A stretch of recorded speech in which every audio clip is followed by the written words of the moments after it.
Good afternoon, everyone. As we start this information live stream, I'd like to acknowledge that we're gathering on the traditional, ancestral, and unceded territory of the Okanagan people.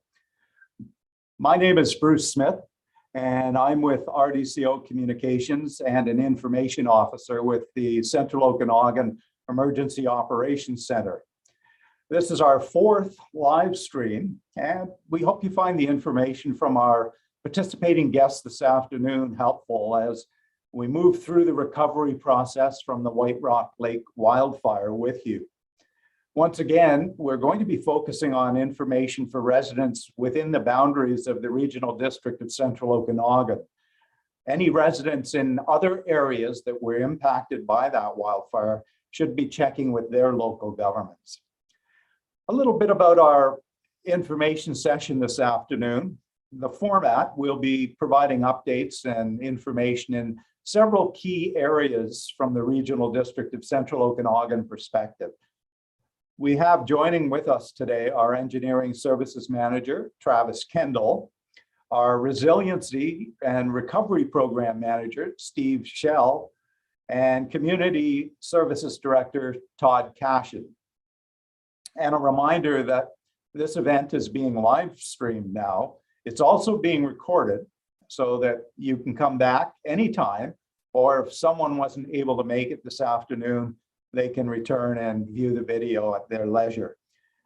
Let's begin though with some general updates and information, and we'll call on Travis Kendall first. Travis, could you give us an update on the Killiney Beach water system, specifically what is happening with the systems assessment? Thanks, Bruce. Within Killiney Beach, the assessment is underway, and that will guide further action required to get safe, potable water to the community. We know that some within Killiney Beach are frustrated that the do not consume advisory is in place. We hear your frustration and we share your concern. We're hopeful that with the completion of the assessment this week, we'll be able to return that system to a potable standard by the end of October. There's a lot that could happen now, between now and then, that might delay things, but we're working as diligently as we can to return to a potable standard as soon as possible. This whole advisory is precautionary in nature, and your health and your well-being are our utmost priority while we work through this. Return to a potable standard as soon as possible.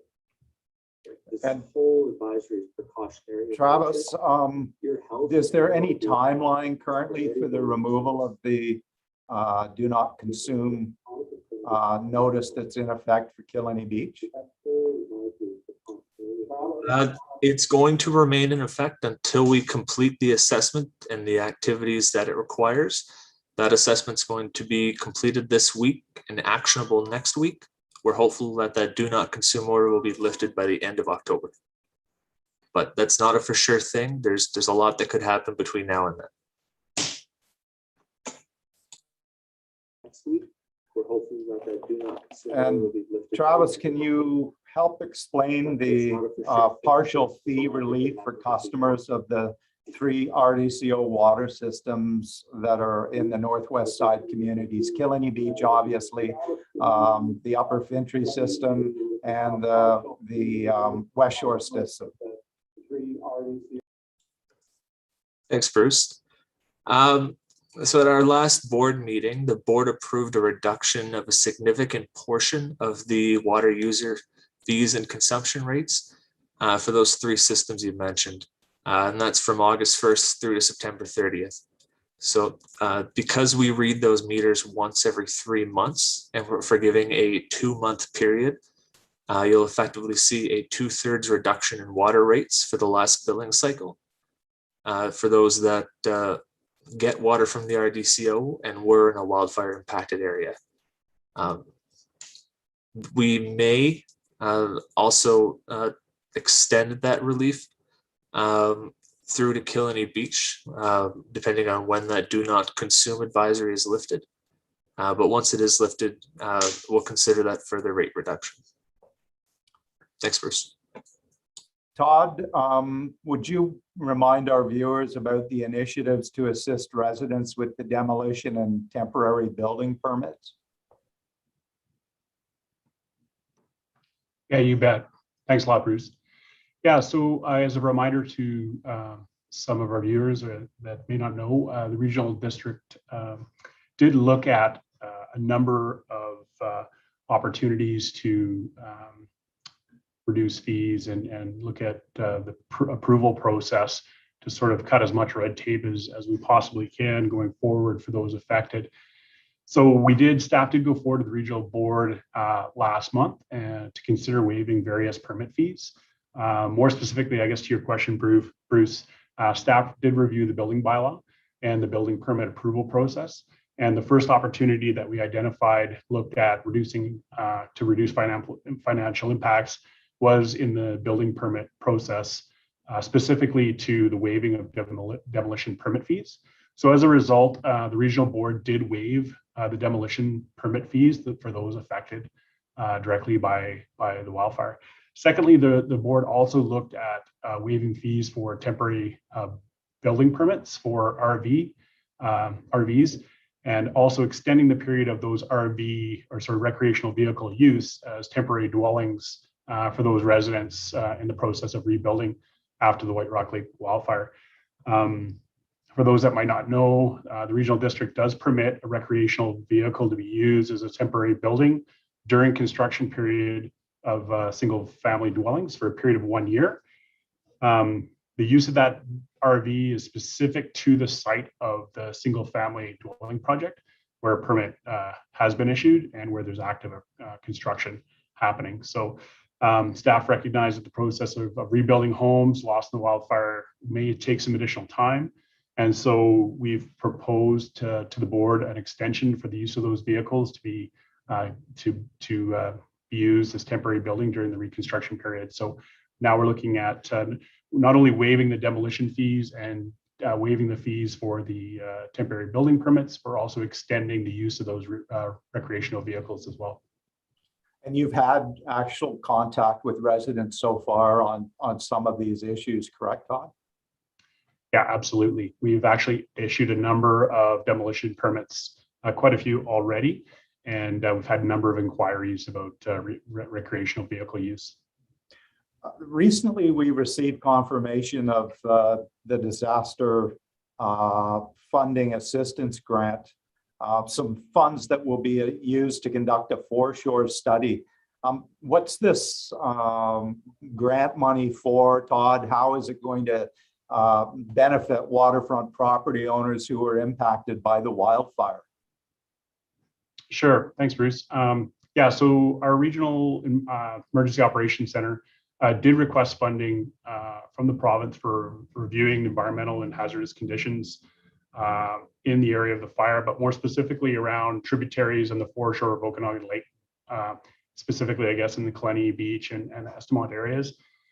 So this assessment, we requested that this work be required. It's required for the protection of the public health, obviously by looking at a number of the conditions that are on the site. So identifying potential hazardous conditions or contaminated sites, or even just characterizing any threats that might be seen across the landscape to any of our drinking water sources. So this assessment is specifically going to be dialed into looking at protection of the potable water supply from Okanagan Lake, look at any air quality issues that may still exist as a result of the wildfire and some of the residues.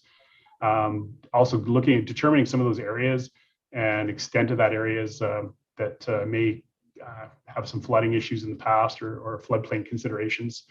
The big one for me is the geotechnical issues. A lot of times we see after fires, the hydrophobic soils and the fall rains can result in some earth movement and some erosion potential, et cetera. So that's another one for us. But of course, it's an opportunity to, again, back to the first, when we looked at the building bylaw, to really streamline the process. We didn't want each and every single homeowner out there to have to assess their specific property. So it's an opportunity for us to look at some of the provincial regulations, interior health regulations, the government regulations, and identify impacts to the environment and collect all that information in one place and to sort of limit the cost and the impact to the homeowner moving forward as people rebuild. So this is really something that's seen as being us operating as a collective for the benefit of the property owners themselves, rather than individually having to do things. We as a collective can do it together. Yeah, that was what staff in the Emergency Operations Center thought moving forward was the best way to go. Instead of each individual homeowner having to hire a geotech or look at their foreshore or look at some erosion areas that might cause a washout of a piece of property or road.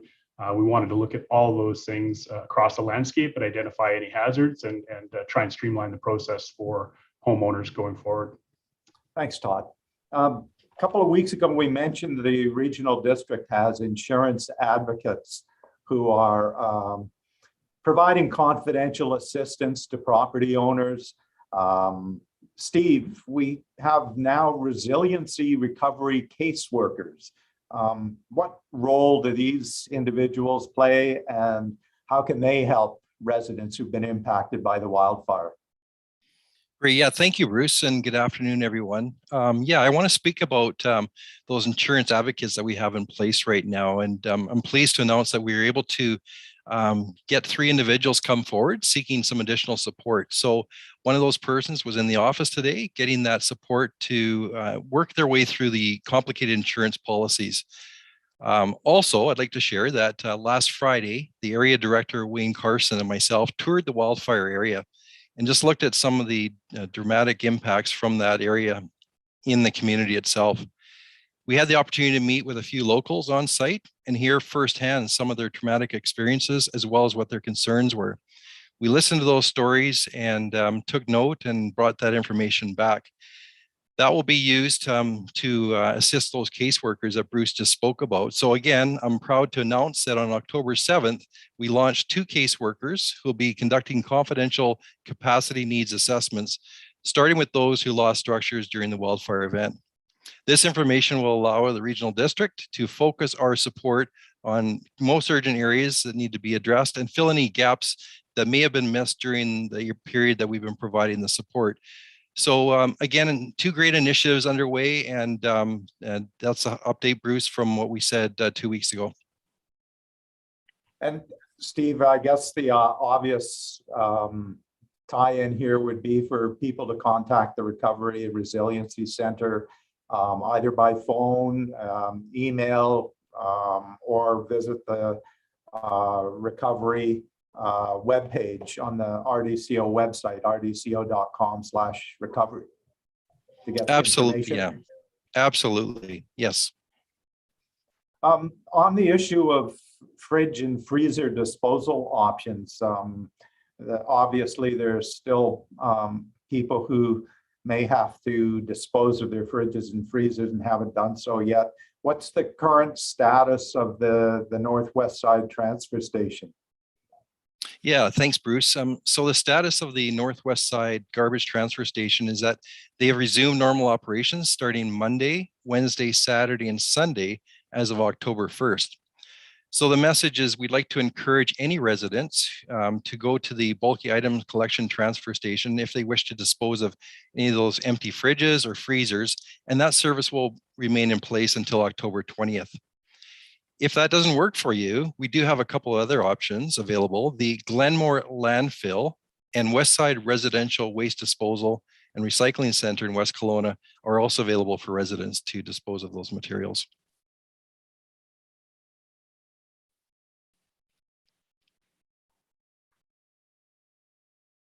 The Canadian Red Cross, Steve, has been active with programs to assist residents impacted. What assistance is available through the Red Cross, if you could just refresh our memories on that? Yeah, absolutely. An amazing organization that's been right front and center from the beginning. So I would just like to remind everybody to ensure that you register with the Canadian Red Cross. They have a 1-800 number, 1-800-863-6582, or you can register online at www.crc.ca. redcross.ca. And again, this information will be posted on our website if you miss it from this broadcast. So I guess the message here is that many people across the province and Canada and the province of BC have provided funding that the Red Cross is passing on through this mass assistance program. And that program is giving $2,000 to eligible household owners who may have used that as a primary residence that was severely impacted by the wildfire. Or they'll receive $1,200 if they're under an evacuation order for more than 10 days during that fire period. So again, two great initiatives, and there are some new initiatives underway as well that were being released by the Red Cross this week. Please refer to our website and the link and gather that information, and don't be afraid to reach out if you want more information from us. And over the last week, we learned some updated information about an organization, ADRA, which is the Adventist Development and Relief Agency. Steve, what is that organization about, and how can it help residents? Yeah, absolutely, Bruce. So it's a really great initiative, and Emergency Management BC has a donations management program in place and a warehouse with many donated items. Public have come forward with lots of items, and they've donated those, and they want to make those available to those impacted parties from the fires. So any residents trying to replace furniture or appliance as a result from their loss of the wildfire can contact the Adventist Development and Relief Agency, and their warehouse is in Coldstream, and you can arrange an appointment with them, and they'd be glad to meet with you and discuss how you can get access to some of those supplies. Their phone number is 250-307-4353.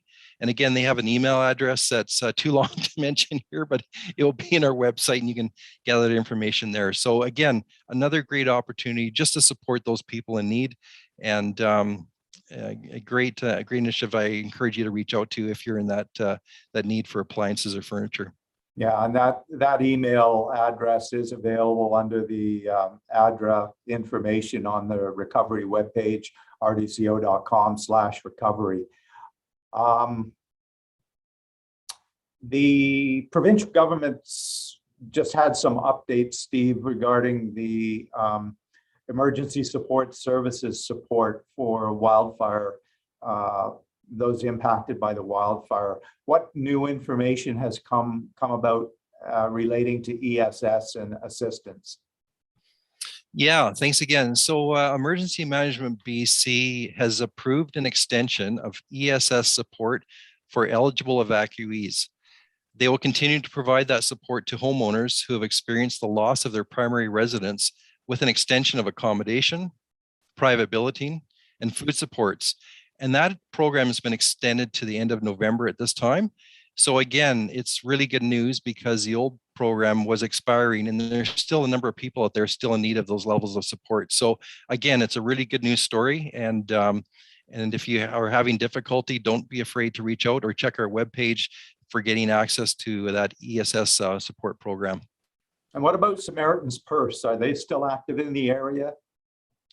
Yeah, thanks, Bruce. Samaritans Purse, that volunteer organization, have wrapped up their activities. They did some amazing work in the community, disposing of fridges, falling danger trees, machine piling large debris, removing and sifting and areas that were destroyed. And just want to thank them for their effort of that organization. They've since returned home. They wanted to get back to their families for Thanksgiving. So most of them live across Canada and Calgary, BC, Eastern Canada. And so they've all gone home. However, we've been able to gather some new information. An organization called the Christian Disaster Relief Program, who also has volunteers in our community who are available to help clean up damaged yards, salvage materials, or remove damaged contents, and also conduct minor rebuilds and repairs. So that organization does have a contact. His name is Jamie Reimer, and he told me today that it's okay to pass this information on to you. His number is 250-309-0190, And again, we'll have the contact information for the Christian Disaster Relief Program on our webpage if you want to access that. Again, something new we just learned, and a great support for anyone that's out there in need of those services. Sounds like some really interesting opportunities out there for residents if they need assistance as well. And again, that's available in a section under the link at rdco.com/recovery. The last thing, I guess, Steve, when we were together, you mentioned that there were several assessments underway in the area. Are there any updates or new information that you can share with our viewers today? Yeah, in addition to what Todd mentioned around the shoreline assessment, and I mentioned before the capacity needs assessment being done by the caseworkers, we're also working very closely with the province and gathering information from the post-wildfire natural hazard risk analysis. We're being told that those preliminary assessments now that were completed by geomorphologists are pretty much complete. And they identify areas of concern where you have hydrophobic soils, water repellent soils that could cause landslides, floods during a rain event or spring runoff. So those preliminary assessments should be available to us shortly, and we're waiting for a briefing this week to determine what the next steps would look like and what kind of a communication strategy we need to get out to you in regards to some of those findings. So again, we're anxiously waiting for that important information, and we'll share that as soon as we can. Steve, our Resiliency and Recovery Manager, thank you very much for your participation this afternoon. I'd also want to thank our Engineering Services Manager, Travis Kendall, and our Community Services Director, Todd Cashin, for being with us this afternoon to share some of the updates and information. We hope that if you were watching this afternoon, that you share with your neighbors, and they can go to youtube.com/regional district and see this and the previous 3 programs. We encourage you to contact our recovery office with any questions that you have anytime. Our staff are pleased to help you. The office is open weekdays, Monday through Friday, 8 a.m. to 4 p.m. You can call us at 250-469-6111. You can leave a message outside of those hours, and our staff will get back to you the next day. You can also email recovery@rdco.com. We'll respond to your email information and requests. We're here to help you along the recovery road. And a reminder that you can sign up for our e-newsletter updates, and link to that is available as well at rdco.com/recovery. Please let your neighbors know about these various resources. Talk it up in the community about the web page, the live stream, and the video recordings. And our next scheduled live stream is 3 o'clock on Tuesday, October 26th. Thank you for being with us this afternoon.